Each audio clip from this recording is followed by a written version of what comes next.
Hello friends, today's topic, after the market correction, why not going up? I am Dr. Bharath Chandra. Purpose of the video is Financial Education of Society. Most investors are attracted to stock markets because there is a lot of action and volatility on a daily basis. In fact, that is the main reason that horse racing, intraday trading, FNO trading are extremely popular. It's very thrilling and it pumps up the adrenaline in your body. However, in certain phases, stock markets become very dull with lack of major movement on either side. Currently, for the last 8 to 9 months, markets have been volatile, but the index has been trading in a small range. For the last 1 year, Nifty 50 index has been broadly in the range of 22,000 to 26,000.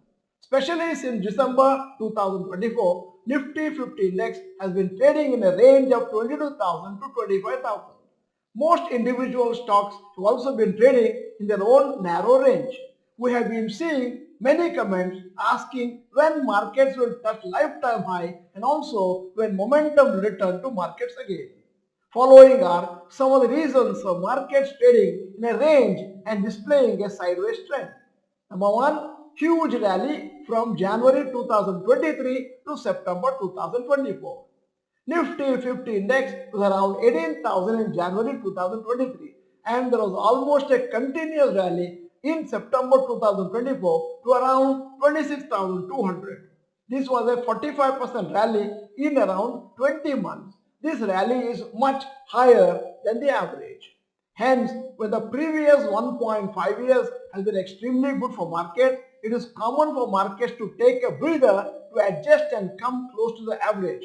Usually, Nifty's average returns per annum, the long term is 11 to 13%. Nifty's movement from 18,000 to 26,000 in 21 months translates to around 24% per annum for that period. The valuations have become more reasonable for a new rally to sustain. But if we compute the return from January 2023 when Nifty was 18,000 till today 24,800, it translates to 14% per annum for 2.5 years. Hence you can see how markets adjust to their average whenever they perform much higher than average. Second reason, global uncertainty during tariff war. Ever since Donald Trump has taken over as US President since January 2025, global markets have been very volatile and every now and then there is some negative news to restrict markets from rallying too much. Around the beginning of July 2025, the 90 days pause of imposing high tariffs by US will end. We need to see what US and other countries do at that time when the 90-day period ends. Also, since Donald Trump is capable of making any kind of announcements to promote his policies in the US, we don't know what new policies he may implement in the coming months. This uncertainty could keep global markets subdued for some more time. Third reason, significant foreign institutional investors outflows. Foreign investors have sold shares on a net basis from October 2024 till date worth around rupees 3 lakh crores. This is a very significant amount of money.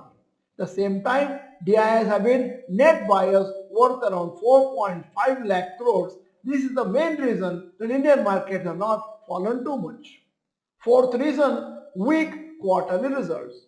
Indian companies have reported slightly weak results in December 2024 and March 2025 quarters. Many of the results have been below analyst expectations. The GDP growth has also slowed down in the last two quarters. The full year GDP growth for financial year 2024-25 is projected at 6.5%, reflecting a moderation to the previous financial year's growth of 8.2%. Hopefully, Indian markets will regain its momentum after some months. At that time, it will reward the patient investors who invested regularly and stayed disciplined during the dull phase. It's a good learning experience for all investors. End of the video, here is a question. What is your long-term expectation of returns per annum from stock markets and mutual funds? Type the percentage in the comment section. In case you are not the member of this particular channel, this is the time to subscribe.